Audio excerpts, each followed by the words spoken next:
moi, je fais de la philosophie depuis 30 ans. Depuis que j'ai découvert, j'ai jamais lâché. Et après, accessoirement, je suis devenu prof de philo, ce qui fut ma première erreur professionnelle. Il y en a d'autres. Et ensuite, au-delà de ça, j'ai commencé aussi à travailler dans la question du soin, qui était sur la base d'une invitation. Donc, j'ai tendance à répondre oui, de toute façon, aux invitations qu'on me fait en 2008, donc sur le vieillissement. Et de fil en aiguille, ça s'est renouvelé. On m'a demandé encore plein d'autres choses. Donc, ça fait 15 ans maintenant que je travaille aussi beaucoup dans la question du soin et dans la question de la culture. Pareil, sur des accidents, des courts-circuits, des petites choses dans mon parcours. Où j'ai monté 8 festivals à l'heure actuelle. Je travaille sur un 9e. Et donc, par rapport à la question qui m'était posée par mon directeur de mémoire et de maîtrise il y a une trentaine d'années, de dire, bon, il y a 25 ans exactement, sur quoi, est-ce que vous voudriez travailler avec moi? Je lui avais dit, non, parce que moi, je veux être un peu auteur de mon sujet. Et du coup, et j'en avais pas à l'époque, et j'avais pas envie de travailler pour lui parce que c'était pas le mien, c'était pas ma question, mais j'avais pas trouvé la mienne. Et du coup, dans l'ensemble de ce que je propose, il y a une sorte d'obsession qui est la qualité de la relation à autrui. Voilà, c'est ça qui finalement m'interpelle, c'est ça qui va être le point constant de ma préoccupation. Donc, Odile de Coifi m'a demandé de faire un petit parcours, une petite genèse, une généalogie de mon rapport à ce concept de confiance, qui est un petit peu mon dada, parce que c'est quand même un des cœurs de la relation à autrui, et un des activateurs et des leviers. Donc, j'ai bien sûr accepté, avec une généalogie à partir de mon job et de la manière dont j'ai attaqué donc, dans le métier de prof. Donc, il y a au départ, quand on enseigne, je dirais que j'ai commencé comme tout le monde, c'est-à-dire qu'un prof, c'est quelqu'un qui est là pour normalement alors élever. On élève, rare. Enfin, moi, j'ai mis longtemps avant de me rendre compte que élever, ça voulait dire monter plus haut, parce que le mot élève, élève, élève, on l'entend pas forcément au mode montagnard. Et du coup, on a un job qui fait qu'on regarde aussi les gens un peu d'en haut. Et quand on commence à enseigner, on a tout de suite ce prisme un peu descendant, un peu complaisant du prof insatisfait, parce que évidemment, on a une très haute exigence. On vient de recevoir une formation, on vient de réussir un concours, on vient de sortir de l'université, donc on est plein de belles intentions et un petit peu fascisant quand même dans notre façon d'aborder les choses. Et on trouve que personne n'est assez fort pour nous.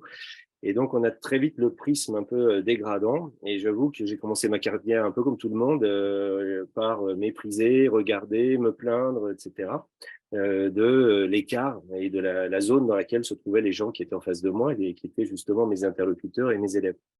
Alors, ça, c'était ma toute première année d'enseignement. C'était très, très rapide.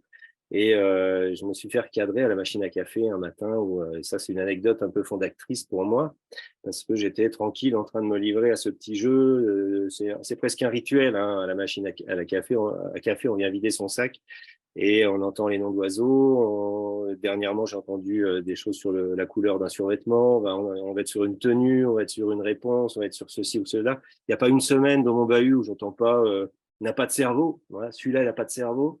Et du coup, ouais, j'ai essayé, quoi. C'est une ritualité culturelle, donc on commence à se prendre au jeu, et puis à dire, il y a lui, puis il y a lui, puis il y a lui, puis là, ça va pas, puis là, ça va pas. Et il y a un type qui était derrière moi à la machine à café qui s'appelle Daniel, qui aujourd'hui ne doit pas être loin des 80, 82, 83, mais à l'époque, il avait peut-être eu 55, 56 ans, et il tirait vers la fin de la carrière. Et il me dit, mais ah non, non, s'il te plaît. Il m'a dit, s'il te plaît, pas toi. Tu vas pas commencer le job comme ça. Tu vas pas commencer de cette manière-là. C'est trop facile. C'est trop facile de faire comme tous les autres. Et évidemment que c'est un biais que tu peux facilement prendre. Alors, il m'a pas fait une grande leçon. Il m'a juste dit, pas toi. Et ce qui serait pas mal, c'est que tu les vois un peu plus grands, quoi. Que tu les vois. C'est des bons gamins que tu en face de toi.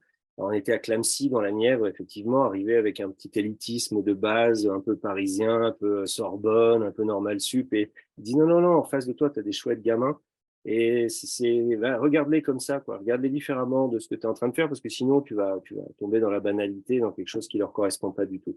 Et j'avoue que j'avais trouvé ça assez génial, parce que Daniel, 55 piges, je le trouvais jeune, je le trouvais souriant, je le trouvais très gentil de me faire ce conseil, qui au début m'a un peu piqué, mais j'ai décidé de l'écouter. Et ça a quand même un peu transformé ma vision des choses. En tout cas, j'ai en l'occurrence fait confiance à ce conseil. Je lui ai donné de l'amplitude et je me suis mis à essayer de réfléchir à ce que ça pouvait signifier que de voir ce bon côté, ce côté positif, ce côté structurant, structuré peut-être, les futurs structurés des gens que j'avais en face de moi.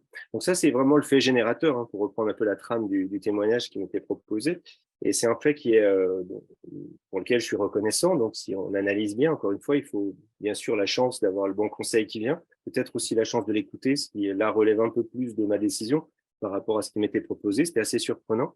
Et du coup, ça a été le début d'un quelque chose, on était en 98, 99, et d'un quelque chose qui a été un changement déjà dans ma perception. Donc, première conséquence dans ce que j'ai fait, ce que ça m'a fait, ce que ça m'a fait produire, c'est donc une mise en réflexion théorique de mon approche vis-à-vis de l'élève. Qu'est-ce que c'est qu'un prof? Encore une fois, c'est quelqu'un qui a passé une maîtrise, qui a une expertise, qui a une connaissance de son sujet. Et de ce fait, il a évidemment une tendance à penser que tout le monde doit être bon dans la matière qu'il propose. Hein, évidemment, en philosophie, moi j'ai du mal à concevoir que vous ne fassiez pas de la philosophie du matin au soir, qu'elle ne soit pas au centre de votre vie, qu'elle ne régisse pas la totalité de vos moments de réflexion au supermarché. Donc, j'aurais tendance à penser que la philosophie, tout le monde doit en faire. Et donc, je suis un petit peu intégriste et il faut l'être pour enseigner une matière. En tout cas, il faut y croire dur comme fer et croire que le monde ne peut pas vivre sans. Et évidemment, la première conséquence de cette idée, c'est de me dire, bon, qu'est-ce qui se passe quand en face de moi, ça refuse, ça bloque, ça coince. Et ce que le conseil, en tout cas ce point de départ de la remarque de Daniel m'a fait vivre, c'est une prise de recul, comme on dit, mais une mise en question, une mise en abîme. Donc, est-ce que c'est si grave d'échouer en philosophie? Qu'est-ce que ça veut dire? Et qu'est-ce que ça veut dire d'être en difficulté vis-à-vis de ce que je propose? Donc déjà, une vraie réflexion sur l'échec, une vraie réflexion sur la part d'échec dans mon travail, et d'une manière très très simple, hein, la décision de me dire, voilà, en face de moi, j'ai des gens qui sont bien, j'ai des gens qui sont grands, j'ai des gens qui sont valables, me permet aussi de réinterroger, je dirais, la profondeur et la dimension de mon échec en mettant en perspective mon attente. J'ai une très belle expérience, je suis aussi un peu musicien, donc c'est pour ça que je faisais des festivals, mais il m'est arrivé, à chaque fois qu'on va faire un concert, on va se balancer un peu on va s'exposer à un jugement, et puis ce jugement, il va se manifester par des réactions dans le public et dans l'écoute. Donc, on analyse hein, quand on est sur scène. Et il m'est arrivé une très belle expérience et un deuxième conseil claque dans la figure où une fois, j'étais sur Châtel, dans une montagne en plein hiver. Je trouvais que les gens n'étaient pas très réactifs. Je trouvais qu'il n'y avait pas l'ambiance que j'étais capable de mettre. Et donc, je bois une bière au bar et je dis, le gars me la paye. Et je lui dis, ils sont pas terribles ce soir. Il me regarde et me dit, tu sais, il n'y a pas de mauvais public. Bon, donc ça pique, ça fait mal. Et on se dit, bon, ok, donc j'ai pas dû être bon, il est gentil de me payer une bière quand même. Et du coup, alors ça n'a rien changé pour cette soirée-là, c'était foutu. Mais pareil, c'est du même esprit, c'est-à-dire qu'en face de moi, la tentation du maître qui est au-dessus, c'est de dire, s'ils échouent, c'est parce qu'ils sont pas bons, c'est parce que c'est de leur faute, c'est parce qu'ils sont ceci et cela. Et quelque part, faut relativiser, c'est-à-dire, il y a une question moi, que je me pose maintenant systématiquement, que j'ai intégrée dans mon parcours, c'est d'admettre que 98% des gens ne feront pas de philo. Voilà, c'est pas grave, même si j'ai beaucoup de gens qui vont me croiser et qui sont censés en faire avec moi, eh bien, je pense qu'il y a un espace de non-philosophie dans la vie. Donc, je vous rassure, si vous en faites peu, c'est pas grave, je vais vous tolérer.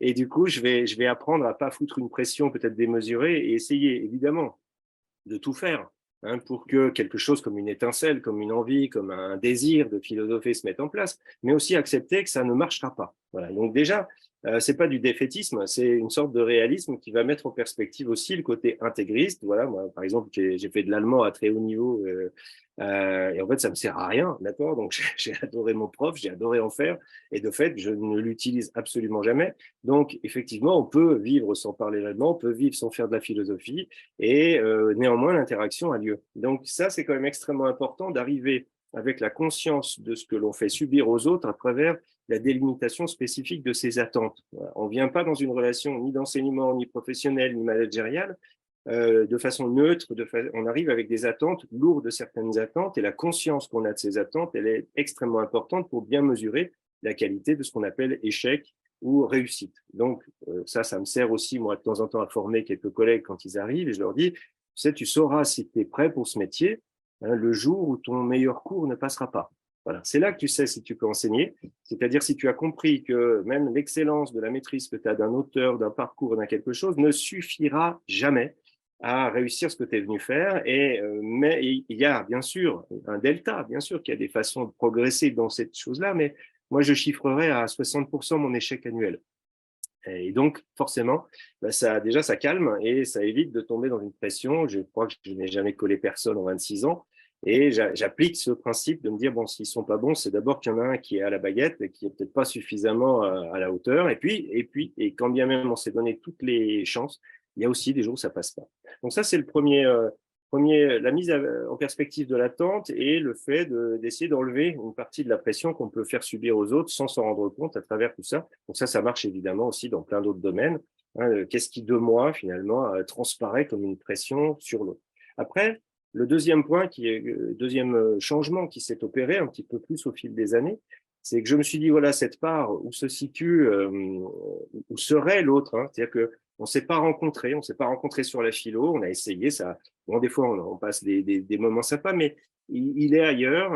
Et je me suis dit, bah, c'est aussi ma responsabilité de prof, de maître, comme bon, peu importe, hein, de gourou ou de coach ou de manager quelque part. Moi, je suis un manager de leur déploiement. Et, euh, et en plus, je suis pas payé vraiment, vous le savez, grâce à mon salaire, mais je suis pas payé pour le faire, mais eux, ils sont pas payés pour rester avec moi. Donc, on a une vraie zone d'interrogation. Et donc, je me suis dit, c'est aussi ma responsabilité de faire apparaître cette zone dans laquelle ils sont. C'est-à-dire, si quelqu'un est pas bon en philo, il est bon ailleurs, quoi. Il doit être bon ailleurs. Il doit être bon quelque part. Il doit être bon à quelque chose. Et c'est aussi ma responsabilité d'éclairer cette zone-là. Donc, au-delà de la mise à distance théorique, que j'ai pu, et de cette espèce de pas de côté que j'ai fait vis-à-vis de la conscience de mes propres attentes et de l'exigence accrue vis-à-vis de l'effort que je pouvais déployer, j'ai aussi envisagé des actes concrets. Voilà, c'est là que commence peut-être aussi un autre faire confiance, qui est celui de se dire, en face de moi, j'ai des gens en devenir, ils sont potentiellement grands et ils le seront d'autant plus que je leur aurais fait sentir cette estime d'eux-mêmes et que je leur aurais renvoyé ou créé ou fabriqué cette estime d'eux-mêmes où qu'elle se trouve. Donc, c'est là où a commencé aussi toute une série de créations. Je crois que mon premier festival, je l'ai créé aussi en hommage à Daniel. Je l'ai créé dans ce lycée dont j'étais parti d'ailleurs. Hein. J'étais à 700 kilomètres après, mais je suis revenu dans ce lycée pendant 2 ans pour justement mettre en avant ce côté, c'est des bons gamins. Moi, je l'avais vu musicalement, j'avais vu des gamins très attachants, et bien que muté ailleurs, donc il faut être complètement maso, je suis revenu pendant 2 ans dans ce lycée en plus de mon temps plein pour organiser un premier festival dans lequel ils ont été absolument extraordinaires. Certains sont devenus même des attachés parlementaires suite aussi à ces prises de conscience qu'ils ont eues dans les politiques publiques qu'on a pu développer à ce moment-là, en tout cas dans ce qu'on a appelé l'aménagement du territoire culturel. Donc, je me suis mis à faire des journaux lycéens, je me suis fait des pièces de théâtre. Alors après, ça dépend un peu de l'humeur, des années, etc. Mais voilà, typiquement, la semaine dernière, j'étais à France 5. Si vous regardez le replay de la grande librairie, vous verrez une de mes élèves en finale du concours de lecture à voix haute. Et c'est absolument fantastique parce que Dalva, je l'ai eu en cours pendant plusieurs heures cette année. Elle était au fond de la classe, pas mauvais élève, mais pas plus que ça derrière son truc. Et puis, j'aurais dit, ça vous dirait pas d'aller faire un petit peu de lecture à voix haute? Il y a un joli concours avec François Bunel. J'aurais dit, si quelqu'un gagne, je vous emmène à Paris. Elle a terminé dans les 4 derniers sur 4000. Et quand elle a lu, c'est la première fois que j'entendais sa voix et je suis tombé juste par terre en disant, mais bordel, c'est incroyable d'avoir ce talent-là. Et madame est danseuse en plus, donc c'est son deuxième talent. Elle est danseuse bientôt professionnelle, elle est déjà prise dans des écoles. Et moi, je me dis, bah, c'est chouette parce que si j'avais pas fait ça, ben, je serais passé à côté du talent de Dalva. Donc, vous pouvez regarder le replay, vous verrez. Bon, elle se fait déboîter en finale un peu rapidement à mon goût, mais néanmoins, là, il y a une superbe découverte. Donc pour moi, et c'est ça l'activation, c'est-à-dire, j'ai du mal à expliquer ça à mes collègues, leur dire ma responsabilité de prof, elle est bien sûr de rien lâcher sur ma matière, mais de comprendre que quand cette matière, ou d'anticiper le fait que quand cette matière finalement aura livré, oui, bon ben voilà, vous m'avez proposé de la philo, moi bof, j'ai encore de la marge, j'ai encore de la possibilité, j'ai encore du potentiel de déploiement, de reconnaissance et de mise en force de la personne qui est en face de moi à travers ce que je suis capable d'inventer, voilà, et de créer pour lui et pour le mettre finalement en lumière. Donc pour moi, c'est la mise, on appelle ça empowerment, et des fois je me fais engueuler par les collègues quand j'utilise ce terme. Moi, le terme me convient très bien dans sa définition première, mise en forme, mise en force, hein, manière de faire grandir quelque chose grâce à mes actes. Ben ça, je pense que c'est ma responsabilité de prof et je peux très bien avoir des relations avec des gens qui ont 5 en philo et on s'apprécie énormément parce qu'on sait qu'on s'est retrouvé sur autre chose et que néanmoins, peu importe la proposition que je leur répète qui parfois est trop loin pour eux, il y a quelque chose comme une reconnaissance et un respect très fort qui a pu se déployer. Donc vraiment, pour moi, c'est important, c'est des actes. d'accord, des actes qui m'engagent quand même très très loin, parce qu'un festival, ça m'emmène jusqu'à 300 ou 400 heures par an, et jusqu'à parfois 40 ou 50 heures sans dormir, jusqu'à des aventures qui vont très très loin, on va dire, en termes d'impact. Hein.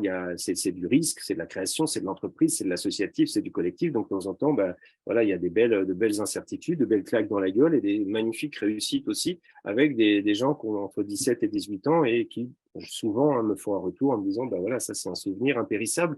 Et on parle pas de Kant, hein, et tant pis, mais quelque chose à transiter quand même dans ce qu'on a proposé. Donc quelques pépites, hein, qu'on a aussi dans notre petit plan. Les pépites, moi c'est des prénoms, hein, donc je vous dirais par exemple, allez, Dalva, je viens de vous en parler. Arnaud, c'est mon meilleur élève de tous les temps, qui était voilà, typiquement comment je fais confiance. Alors là, ça fait flipper tout le monde. Moi, je leur dis, j'ai terminé l'appel, vous pouvez partir. Voilà, parce que je veux pas travailler avec des gens qui n'ont pas décidé quelque chose. Donc, que vous soyez bon en philo ou pas, je m'en fous. Que, en revanche, vous soyez là pour être là et que vous l'ayez décidé et n'ayez n'avoir peur de rien ni d'aucune sanction. Pour moi, c'est une condition. Donc, je le prends sur moi. Je mets ma carrière en danger à chaque heure de cours en disant, pour moi, vous êtes présents. Maintenant, ceux qui n'ont pas envie, vous partez. Et par contre, vous me le dites droit dans les yeux et c'est pas un problème. Tu peux ne pas avoir envie de faire de la philo. On va s'en remettre et on se voit demain. On se saluera demain et on essaiera demain autre chose et on reste en contact sur ce on peut faire ensemble. Et Arnaud, c'est un type qui a tout de suite, hein, il y a très longtemps, qui a vraiment mis une pièce dans la machine et qui est revenu au mois d'avril seulement. Il venait, il repartait, il venait, il repartait. C'était un peu le bad boy de tous les conseils de classe. Et puis en avril, il est venu, il avait un joli cahier marqué philosophie. Et il s'est dit, bah, c'est bon, j'ai compris que j'avais rien de mieux à foutre dehors, donc je m'y mets. 19 au bac. Après, je lui dis, bah, joli hold-up, mon pote. Il me dit, ouais, mais j'ai compris quelque chose sur moi qui est important. Je suis encore pas à mon vrai niveau, donc je vais pas me contenter d'avoir le bac, je vais le redoubler pour l'avoir à mon vrai niveau. Donc il refait une terme et il fait mention très bien. Et il refait un 19 au bac. Et puis pour la cerise sur le gâteau, il me dit, tu sais, j'ai changé de sujet à 10 heures, donc j'ai eu 19 en 2 heures de temps. Je lui dis, bon, là, on va s'arrêter. Moi, j'ai jamais eu 19 de ma vie. Tu vas finir par me complexer. Donc ça, c'est Arnaud. Et Arnaud, c'est voilà une très belle aventure de ce que faire confiance peut révéler. Alors évidemment, c'est de la folie, il est dehors, il peut mourir, surtout à Annecy, vous le savez, il y a dans les parcs, c'est dangereux. Et pour le coup, ben oui, il y a une vraie prise de risque. N'empêche que le prix à payer, c'est quand même une sacrée révélation pour le bonhomme parce qu'on a complètement désamorcé le système un peu répressif dans lequel il se trouvait. Aristide, c'est le meilleur web designer du monde. Il a eu plusieurs awards les dernières années. Et au départ, c'est un gamin qui fait d'abord batteur de jazz sur mes conseils. Je l'accompagne. Il devient conducteur de TGV, puis il se forme lui-même à le web design et il arrive à choper des awards, il refuse de travailler pour Tarantino. Enfin, c'est des trucs complètement dingues. Et en réalité, ce que m'ont appris, moi, tous ces gestes que j'ai pu accomplir dans les projets que j'ai menés, c'est qu'en fait, on ne sait jamais qui on a en face. Voilà. Même si on travaille 20, 30 ou 40 heures avec une personne, on va toujours avoir tendance à la réduire à ce qu'elle n'est pas et à ce qu'on aimerait qu'elle soit. Et donc, il est absolument indispensable de faire péter ce cadre, le plus triste et le plus beau des exemples, c'est Jules, j'en parle aussi souvent, parce que c'est un gamin qui détestait la philo, qui était un vrai emmerdeur professionnel, intelligent comme tout et capable de me faire disjoncter. Pourtant, j'ai de la bouteille.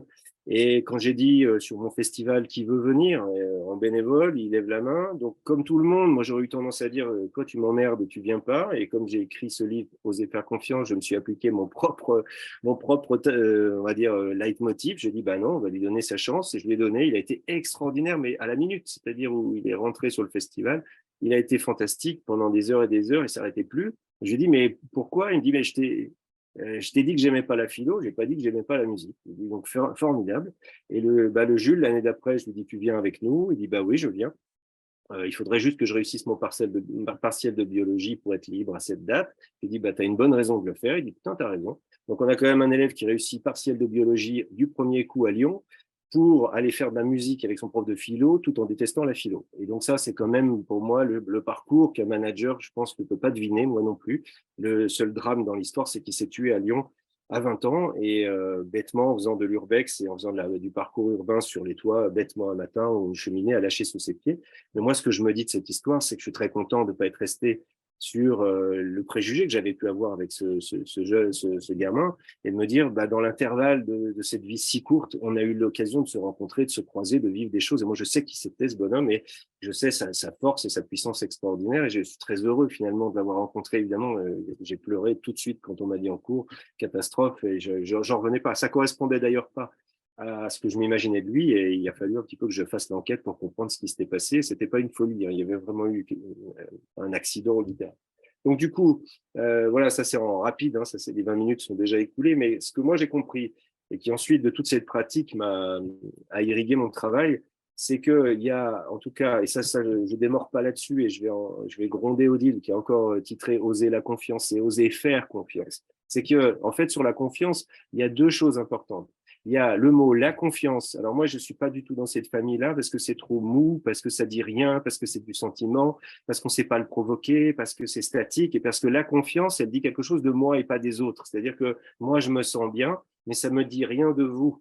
Et du coup, on voudrait tous se sentir bien. Moi, je vois pas l'intérêt. Moi, ce qui m'intéresse, au contraire, c'est de faire confiance. Et faire confiance, c'est pas la confiance, c'est un acte par lequel je vais enclencher quelque chose, je vais risquer quelque chose, je vais m'exposer, je vais me fragiliser et je vais enclencher une mécanique, un mécanisme, un engrenage, quelque chose qui va m'emporter. Et quand on fait confiance immédiatement, quelque chose de l'engagement se met en place chez l'autre parce qu'il sent qu'on se protège pas de lui, parce qu'il sent qu'on fait pas semblant. Moi, quand je vous dis à mes élèves, même les pires, si tu passes par la direction, quand je viens de te foutre dehors en te disant va boire le café, c'est moi qui te l'offre, mais reste pas à ne pas m'écouter ou à pas travailler, il a sa carrière au bout des doigts et il peut très bien aller me dénoncer et ça me coûtera évidemment au minimum un blâme, voire une mise à pied. Mais il sent quelque chose, il protège quelque chose, il sent que ce que je lui dis, ça s'adresse vraiment à lui et que c'est lui qui m'intéresse et que moi, je risque quelque chose avec lui. Donc faire confiance, c'est vraiment donner du pouvoir à l'autre sur soi. Et donc, ce pouvoir à l'autre sur soi est pour moi un des vecteurs de l'engagement. Et du coup, ça, c'est la première idée. Faire et avoir confiance, pas du tout la même chose. La fiabilité, deuxième idée, ça n'existe pas. La fiabilité, c'est pas une donnée quantitative, statique. Moi, je ne suis pas fiable. Vous n'êtes pas fiable. Chacun d'entre nous, si on creuse, a fait des saloperies, a fait des choses où il n'a pas été à l'auteur de ses promesses. Moi, comme les autres. Et simplement, il ne s'agira pas de s'excuser en disant qu'on avait. Non, on pouvait le faire. Et il y a des circonstances où on n'a pas été à la hauteur et d'autres où on l'a été. Et donc, la fiabilité, c'est une donnée et c'est une donnée qui est finalement avec une variable d'ajustement. Et il me semble que une des meilleures façons d'engager les gens dans quelque chose de solide, c'est de les mettre justement en possession de notre risque et de ce risque qu'on leur donne. C'est pas une garantie absolue, on peut être trahi quand on fait confiance, mais au minimum avoir compris qu'il n'existe pas de protection parfaite. Et alors, encore une fois, si quelqu'un vous dit toi, tu es le mec fiable par excellence, c'est un peu comme le gars qui offre des bonbons à l'école parce qu'il n'a pas d'amis. Quelque part, il y a le truc où tu lis à travers moi et tu m'attends trop. Et moi, ça m'embête quand on me dit ça va être super parce que tu es là. Et je dis, moi, tu sais, je me suis déjà planté, j'ai déjà échoué. Laissez-moi tranquille et laissez-moi essayer quelque chose et on verra bien si ça fonctionne ou pas. Et du coup, voilà, l'idée importante peut-être, c'est de comprendre que à mon sens, en tout cas dans le management, eh bien, il faut désamorcer à la fois son pouvoir et à la fois, je dirais, l'ombre de l'attente. C'est-à-dire être capable de ne pas préjuger, projeter, prédélimiter, prédéfinir tout ce que je veux de l'autre pour pouvoir le rencontrer véritablement. Et de cette rencontre entre les deux libertés se joue pour moi quelque chose qui est toujours au cœur de l'entreprise, au cœur de l'innovation, au cœur de la création, au cœur de ce qui fait la beauté de l'existence, c'est-à-dire on ne va pas vivre très longtemps, hein, globalement ça va relativement vite, et du coup il s'agit à l'intérieur de cette vie-là, moi je suis très métaphysique là-dessus, qu'est-ce que j'ai fait, voilà. Et si j'ai croisé d'autres libertés que la mienne, si on a fabriqué des petites étincelles de début de quelque chose ensemble qui n'était pas écrit, bah, moi je trouve que ça vaut tout le reste, quoi. C'est-à-dire que je suis la somme de toutes ces créations et de ces rencontres que j'ai pu accumuler. Et donc évidemment, il faut se soigner de toutes les déceptions et des trahisons dont on a pu malheureusement être victime. Donc je termine sur la phrase d'Éric Emmanuel Schmitt, qui était jury aussi de mon élève la semaine dernière sur la grande librairie, donc c'est un hasard, mais je le citais avant qu'il soit jury. Et il dit cette belle phrase, ma femme vient de me quitter parce qu'elle me reproche d'avoir perdu les qualités que je n'ai jamais eues. Ce sera mon mot de la fin. Merci Emmanuel.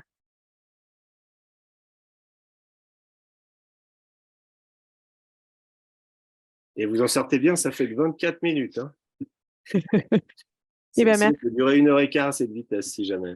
ouais, merci pour ton témoignage. Et là, on a un temps de questions jusqu'à 45 à peu près. Donc, eh ben, le temps de questions est ouvert. Et je vous propose du coup d'y aller. Allez-y, On n'est ouais, pas profitez. nombreux, on n'est pas nombreuses. Donc, je propose si vous avez une question de vous lancer Et si on a trop à la fois, je faciliterai.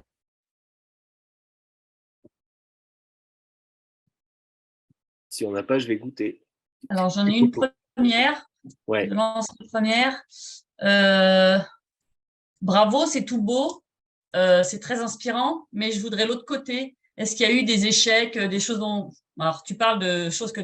Enfin, sans dévoiler des choses indévoilables, mais par rapport à des élèves où tu n'es pas content de la manière dont ça s'est passé, ou des élèves qui se sont dit il est prof, c'est nul, ou dans l'autre sens, il est nul ce prof. Ouais.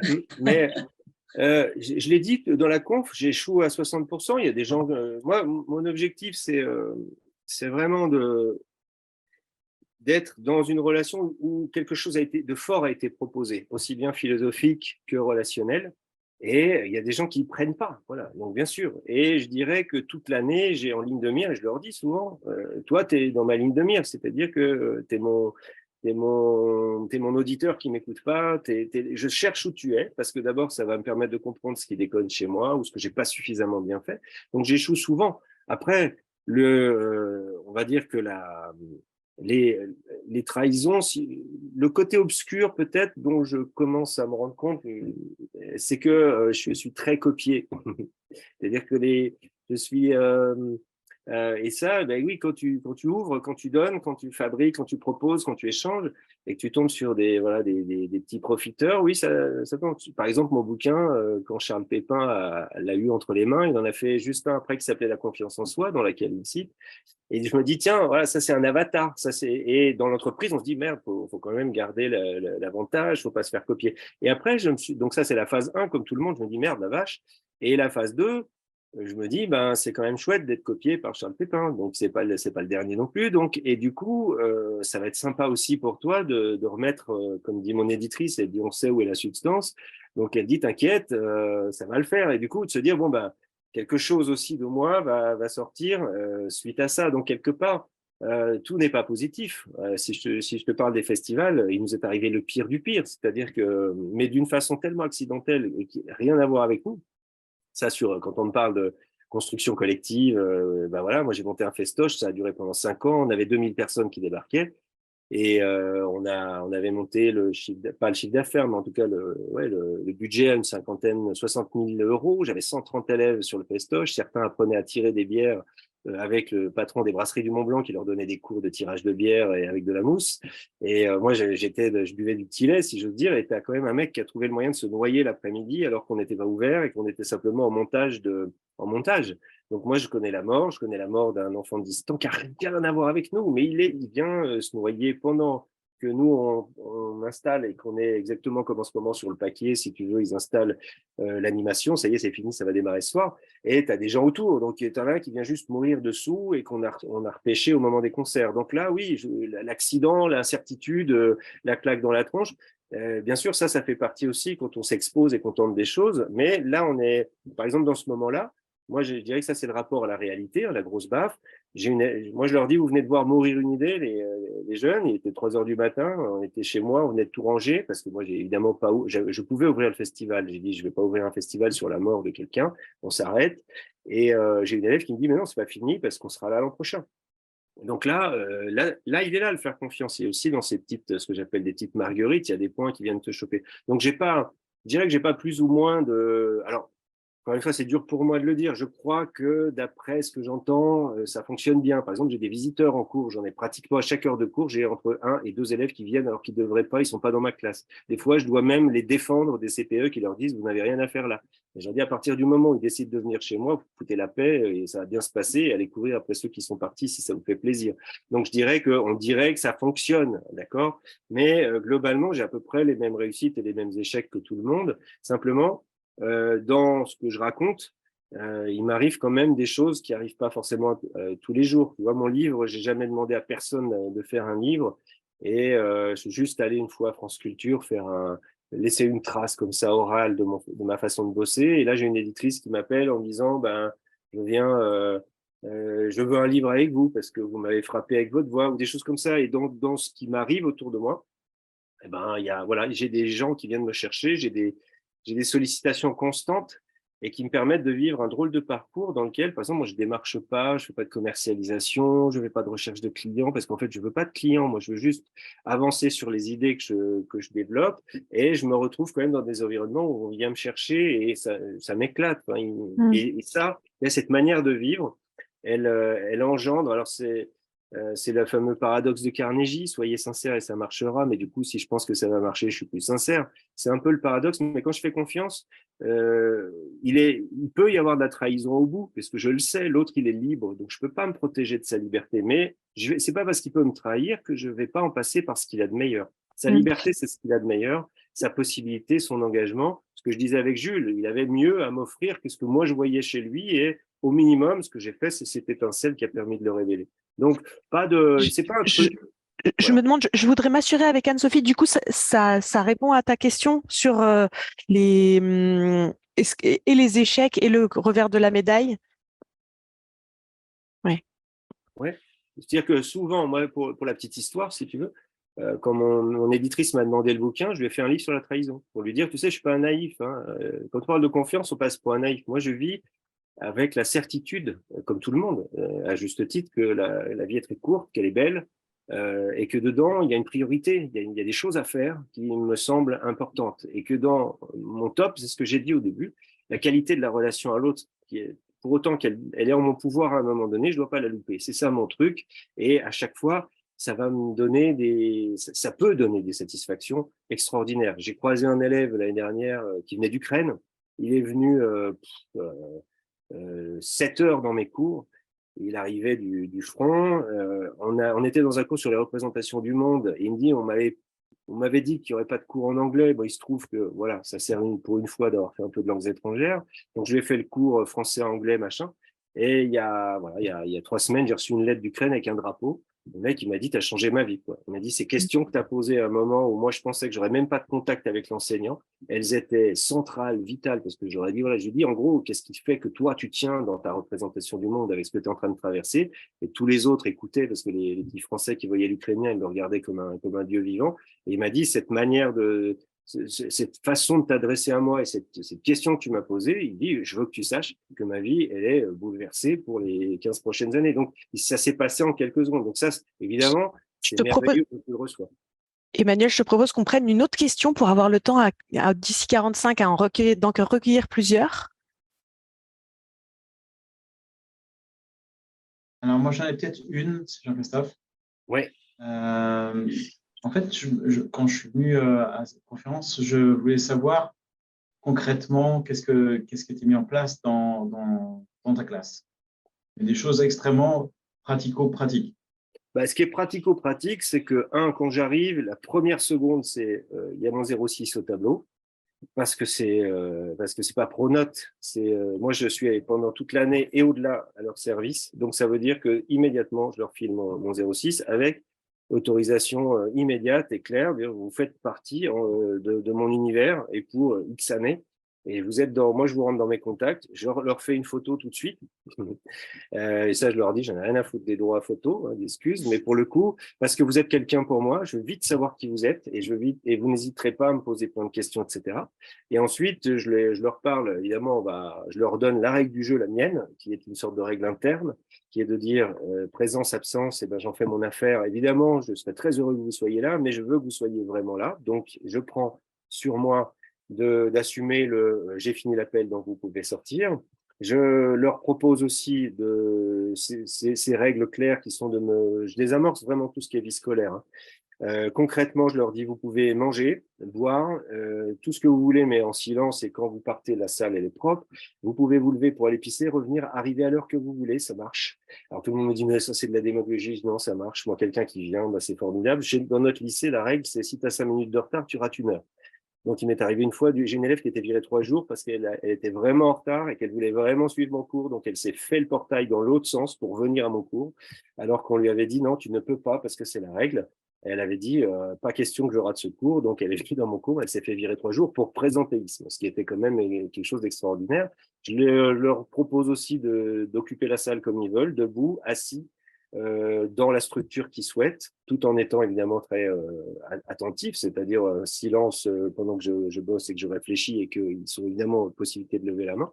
Donc ça, c'est une sorte de déstructuration de l'espace qui leur permet de se l'approprier au minimum et de leur faire sentir que voilà, ils me dérangent pas, j'ai pas besoin, je me protège pas d'eux, j'ai pas peur d'eux, j'ai pas de recours possible. Donc ce que volontiers je mets en place aussi, c'est vraiment désamorcer le pouvoir. J'en ai du pouvoir, j'ai de l'autorité, je suis un fonctionnaire d'État, je suis presque aussi respectable qu'un agent de la maréchaussée, et on n'a pas le droit de me parler n'importe comment, et pourtant je m'en sers pas. C'est-à-dire que c'est pas ça. Mon pouvoir, il est ailleurs. Mon pouvoir, il est de vous emmener quelque part, d'emmener quelqu'un quelque part, et donc pour ça, il doit sentir que je suis pas derrière une armure. Et donc tout ce que je fais, c'est désamorcer les points qui nous feraient ne pas nous comprendre et être au bon endroit ensemble au même moment, quoi. Voilà, concrètement, ce que je mets en place, évidemment, après, c'est tout le contenu, sans arrêt leur proposer des trucs. Là, le prochain truc en date, c'est un festival de musique baroque au château d'Annecy. Il y a une partie de la musique baroque, moi, j'y connais rien, mais j'ai croisé un type incroyable à qui j'ai dit, bah ouais, on y va, et puis du coup, on s'amuse. Et du coup, je mets les élèves dedans et je leur dis, vous pouvez prendre cette part là-dedans, ça va être les lectures à voix haute, ça va être le concours d'éloquence, ça va être n'importe quoi, tout ce qui leur permettra aussi de me montrer ce qu'ils sont capables de faire, indépendamment de ce que moi je vais leur demander aussi de faire de façon relativement classique, hein, c'est-à-dire la fameuse disserte qu'ils vont devoir prendre dans 2 jours. Merci Emmanuel. Une autre question?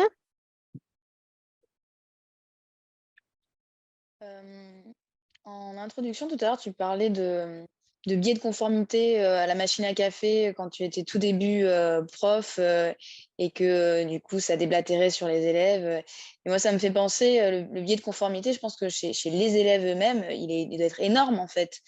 Et comment est-ce que toi, tu les aides justement à dépasser ça, à dépasser ce biais de conformité les uns vis-à-vis des autres? Travailler vraiment sur le fait qu'ils se sentent reconnus et que quelque chose de fort de ce qu'ils sont m'intéresse et qu'ils le sentent. Donc, ça, c'est par le 06, je leur demande assez vite de me donner quelques infos sur eux-mêmes, la fameuse fiche d'infos qu'on a tous remplie. Moi, c'est un SMS. Et dans le SMS, je leur dis, vous savez, moi, j'ai rien le droit de savoir de vous pour des raisons de vie privée. Vous n'avez rien à me dire, mais si jamais vous voulez me le dire, je dis pas que je serai votre grand frère parce que j'ai autre chose à foutre et j'ai 180 élèves, mais chaque année, plus d'autres environnements dans lesquels je bosse. Donc, mais si vous jugez que ça peut être utile de m'en parler, on en parle. Et du coup, j'ai quand même des gens dont je sais où ils sont, quoi. Ça va être perdu un proche, ça va être tentative de suicide, ça va être famille compliquée avec maman qui boit et qui rentre pas à la maison, et tout ça. Là, je le sais bien avant les autres et du coup, ils savent que je sais. Hein, je vais pas plus loin, on va pas faire mais ils savent que quelqu'un le sait et que ça fait partie aussi de ce respect. Donc, moi, c'est vraiment, j'ai eu deux élèves en tentative de suicide cette année. Alors, j'espère pas par ma faute, mais en tout cas, je me suis dit, moi, on en a eu perdu une il y a une dizaine d'années, mais moi, je l'avais pas en cours et je m'en suis voulu de pas l'avoir en cours. Voilà, pour moi, c'est une priorité absolue, pas seulement le bien-être, mais d'avoir quelqu'un qui se sente suffisamment mis en force. C'est ce que j'appelle la culture, tout ce qui nous tient. Et du coup, j'avoue que voilà, c'est par ce biais-là, moi, la singularité de leur parcours, pour casser ce truc tu laisses ta vie intime à la maison, ce qui est complètement débile. On n'est que une somme on est la somme de ses expériences, on est la somme de ses ressentis, de ses mémoires. Et c'est de la connerie de dire, voilà, il y a une barrière. C'est complètement faux parce que de toute façon, et la psychanalyse l'a démontré, on n'arrête pas de déborder ces barrières. Elles sont comme ça envahies par des signaux. Donc moi, tant qu'à faire, sans tomber dans la psychologie, parce que ce serait malhonnête de leur dire, et je leur dis, hein, mais vous savez que s'il y a besoin de causer, s'il y a besoin de m'envoyer un truc, une pique, un machin, un signal, moi je l'entendrai ce signal-là. Ça peut être aussi bien pour défendre par rapport à une situation de harcèlement, pour la situer, pour avoir des conseils. Il y en a une qui m'a dit, votre cours sur la liberté m'a permis de me sortir d'une relation toxique. Et elle m'a dit tout de suite par SMS. Elle dit, c'était très clair et du coup, j'ai pris une décision. Voilà, c'est des choses comme ça. Ils sentent que moi, je mets plus et du coup, ils me donnent plus. Et donc, ça permet d'avoir une relation puissante. Et voilà, j'ai encore un pote là qui me dit qu'il va mettre sa fille, qu'elle revient de harcèlement. Je dis, bah, tu lui dis pas grand-chose, mais tu lui dis que quand elle sera là-bas, il y a un bonhomme, s'il y a le moindre truc, le moindre début de quelque chose, il y a quelqu'un, il y a un allié dans la maison, c'est tout, point barre. Et puis, on peut causer, etc. Donc, ça, c'est quelque chose qui est très fort. Et après, ils savent aussi, parce que j'ai un travail d'orientation avec eux, enfin pas tous mes anciens élèves, certains m'ignorent suprêmement et à juste titre, et ils ont autre chose à foutre, mais j'en ai beaucoup avec lesquels j'ai encore un contact, et quand j'ai un élève qui cherche à savoir si c'est un job ou une orientation, je les mets direct en contact parce que j'ai toujours les 06, donc ça va de Sciences Po Paris en passant par Malaga avec mon designer, avec un marionnettiste dans l'Allier, un ingénieur ici ou là, et du coup je fais ce contact-là et on va dire je singularise aussi leur parcours. Et du coup, bah, voilà, ils sentent on n'a pas une relation qui est justement codifiée par des rôles qui sont complètement, voilà, qu'il faut complètement dépasser. Merci, Emmanuel. J'aurais aimé rebondir. La dernière question pour Jacqueline. Ouais, je voulais juste rebondir sur ce que tu nous as partagé. Du coup, au sein de l'équipe pédagogique là où tu es, est-ce que tu as réussi à essaimer, à avoir des alliés, à avoir des projets pédagogiques avec d'autres professeurs, ou est-ce que tu te sens isolé? Ah non, on a eu vraiment, après c'est des périodes, moi ça fait 20 ans, donc je suis au même endroit, et on a eu vraiment des très belles choses qu'on a faites avec c'est-à-dire un ensemble de collègues, on a réussi à mener des choses intéressantes. La journée culturelle que j'avais initiée au départ, elle a 15 ans d'ancienneté, aujourd'hui je m'en occupe plus du tout. Et donc, c'est une fierté de se dire, bah voilà, il y a un truc, moi, que j'ai vu, j'y ai passé des heures, hein, j'y ai même presque laissé ma carrière parce qu'il a fallu un peu déboulonner une direction qui était un peu arriérée. Et on y est arrivé. Maintenant, j'étais le 4 mai en train de célébrer ce truc que j'avais pensé de HKZ avec quelques potes. Et bah voilà, ça tient tout seul. C'est plébiscité. Les élèves qui ne me connaissent pas en veulent encore. Et je me dis, bah ça c'est chouette parce qu'on a réussi à faire ça. Et après, bah, dans les collectifs, il y a des moments où on est en pleine bourre et puis des moments où ça se fatigue. Il y a nos vies, on a des enfants, etc. Donc, c'est variable. C'est variable. Et effectivement, là, je dirais que je suis dans une phase qui est une phase un peu plus de recentrement parce que je suis en train de préparer d'autres choses encore à titre personnel, à titre professionnel, d'autres envies. Et pour l'instant, c'est une phase où je souffle et on va repartir sur d'autres aventures. Mais voilà. Aussi, le fait est que je sors de plus en plus dans des environnements extrascolaires. Là, je fais beaucoup de conférences. J'étais à Paris plusieurs fois sur des gros groupes pour justement impulser un certain nombre de choses dans le management. Et bah, c'est vrai que de temps en temps, je passe un peu pour un ovni quand j'arrive, mais moi, je suis tellement heureux parce que je reviens d'un environnement où ce que j'ai dit, ça percute, et j'arrive, je vois mes élèves, je dis, putain, faut que je vous raconte, voilà ce qui m'est arrivé, voilà ce qu'on va partager. Tiens, ce métier-là, vous le connaissez peut-être pas. Et du coup, et de temps en temps, je suis un peu trop content pour ceux qui sont restés un peu râleurs à la machine et qui ont du mal à me situer, donc ils cherchent des fois un petit peu voilà. Et paradoxalement, je dirais que c'est le lycée, c'est le dernier endroit où je suis considéré comme un expert, alors que tout est né de là.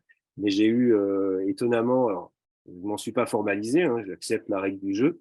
Je veux bien être traité comme tous mes collègues, si ce n'est que bah là, j'ai fait une conf pour EduService, c'est l'ensemble du réseau des IPAC, il y a 10 jours. Et que là, on dirait que ça leur parle, parce que ce que je leur ai dit, ça leur parle au point qu'ils veulent que je forme leurs formateurs.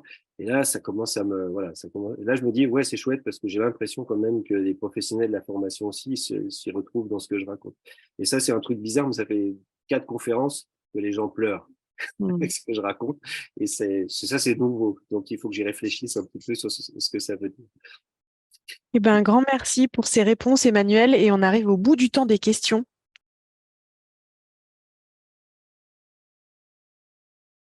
Le temps qu'on prend avant de se quitter, c'est aussi un temps pour nourrir notre témoin, pour nourrir Emmanuel, en te donnant du feedback sur ce qu'on a entendu. Et quand on a préparé ensemble cette intervention, Emmanuel, je t'ai demandé qu'est-ce qui te serait utile d'entendre de la part des personnes qui participent. Et donc, tu me dis si je transmets bien ta question, mais ce qui te serait utile, ce serait qu'on puisse te dire chacun, répondre à la question et moi, c'est quoi mes freins C'est quoi qui m'empêche de faire confiance?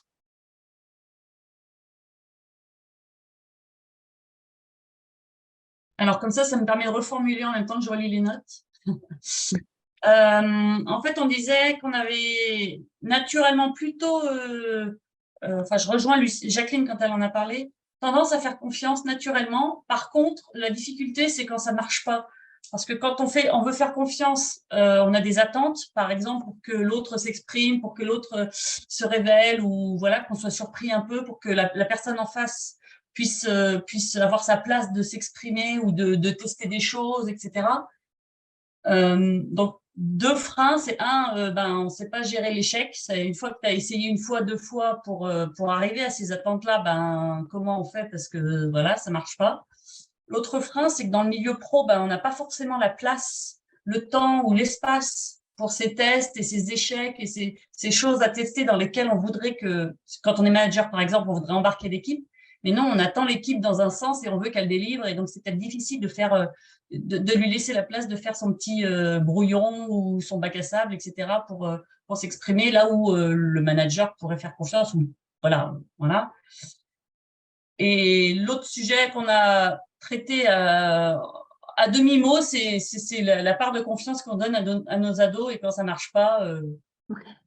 Voilà. Mais bon, voilà, on n'a pas développé trop, mais Eh ben, merci beaucoup, Anne-Sophie, pour cette restite. Pour les ados, j'ai quand même le truc de dingue, hein. On leur dit toujours pour la voiture, hein, j'ai confiance, mais non, je te la prête pas. Et il nous reste 4 minutes.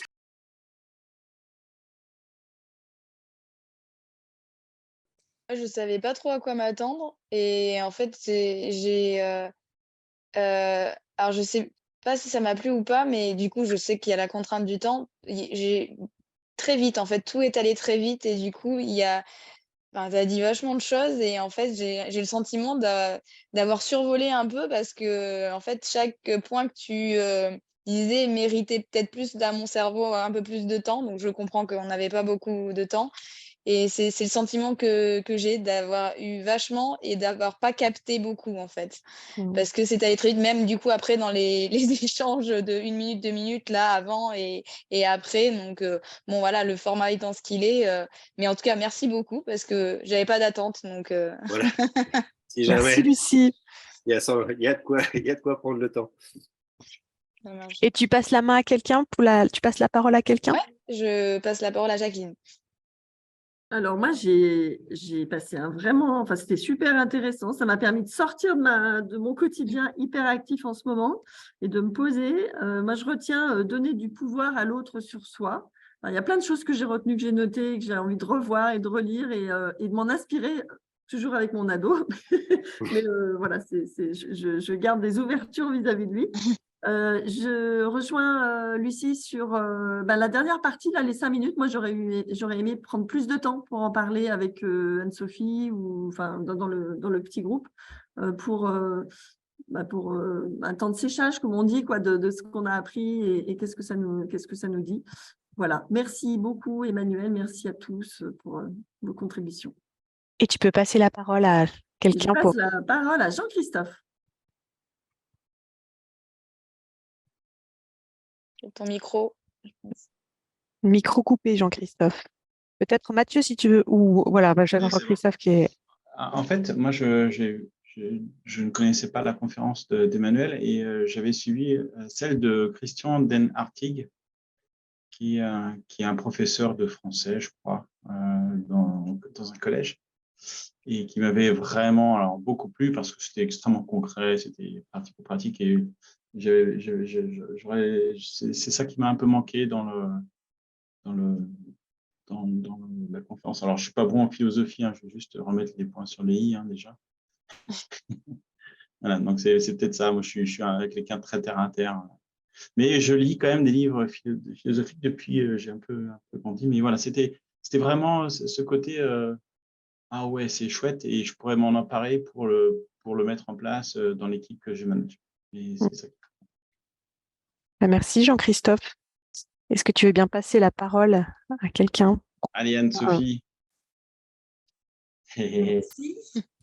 Alors moi j'ai failli pas venir parce que au départ je trouve que prof de philo ça dénotait de tous les autres témoignages qu'il y avait et puis finalement je me suis dit si il faut quand même que j'aille voir il a peut-être des choses à me dire et ben voilà j'ai beaucoup aimé ce décalage du monde pro qu'on a enfin que moi j'ai dans le milieu salarié et puis de passer ce sujet-là sur un sujet parallèle, on va dire, qui peut tout à fait, j'imagine beaucoup de transferts, de ramener ça dans mon milieu à moi. Donc effectivement, j'ai trouvé que ça a été très très vite. Donc il va falloir que je me pose pour arriver à ressortir des choses intéressantes.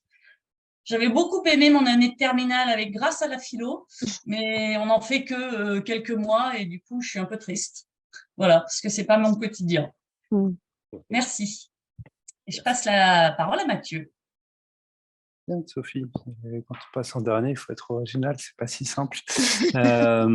J'ai trouvé ça riche, un petit peu très riche, difficile de tout suivre. En même temps, juste le feedback à la fin ou la discussion, ça m'a permis quand même d'essayer d'organiser quelques trucs. Qu'est-ce que le monde professionnel, moi je vois pas forcément si bien la transposition. Enfin, en tout cas, c'est une question que je me posais pendant l'intervention. Alors, il y a forcément des choses inspirantes, mais peut-être pas si concrètes, effectivement. Après, moi, c'est pas forcément ce que j'étais venu chercher. Ça ne me choque pas. J'ai trouvé ça, peut-être ça, je dis le contraire de ce que... Mais ce thème de confiance, il est très important dans la relation à l'autre. Et enfin... C'est peut-être plus le travail sur moi et sur comment j'accorde ma confiance ou comment je fais confiance qui peut changer ce que je peux être comme manager ou comme animateur d'équipe. Donc, très bon au total, très content d'avoir participé à cette session. Et moi, je suis venu parce que j'avais entendu que du bien de la session physique le jour même et que j'étais très content. Merci Emmanuel d'avoir accepté de faire un rattrapage. Merci aussi à Coefi de l'organiser, enfin, globalement sur le format de l'animation, de nous rencontrer avant, de débriefer après. C'est des vrais plus par rapport à une intervention sèche où on n'aurait que entendu Emmanuel. Merci. Merci beaucoup, Mathieu. Et moi, pour mon feedback, moi, je retiens cette idée de déconstruction de la notion de pouvoir. Et pour le coup, moi, je fais vraiment, ça m'inspire des choses. Je fais beaucoup le lien avec le travail qu'on fait chez Coefi sur les nouveaux modes de gouvernance et sur la gouvernance partagée et comment le rapport au pouvoir est très différent et comment on fait briller les personnes dans ce qui les fait vibrer, elles, de façon assez différente des modèles classiques d'entreprise où les personnes sont sur une fonction établie. Donc voilà, j'ai fait le lien avec des choses qu'on vit professionnellement. Il y a Odile qui se glisse à côté de moi parce qu'elle sent que c'est la fin. Je regrette moment de ne pas être venue pour vous voir. Je regrette. Voilà. Non, continue. Eh ben, on est en train de clôturer. Un grand merci à Emmanuel pour d'être revenu témoigner. Et merci à vous d'avoir participé pour vos feedbacks, pour vos retours.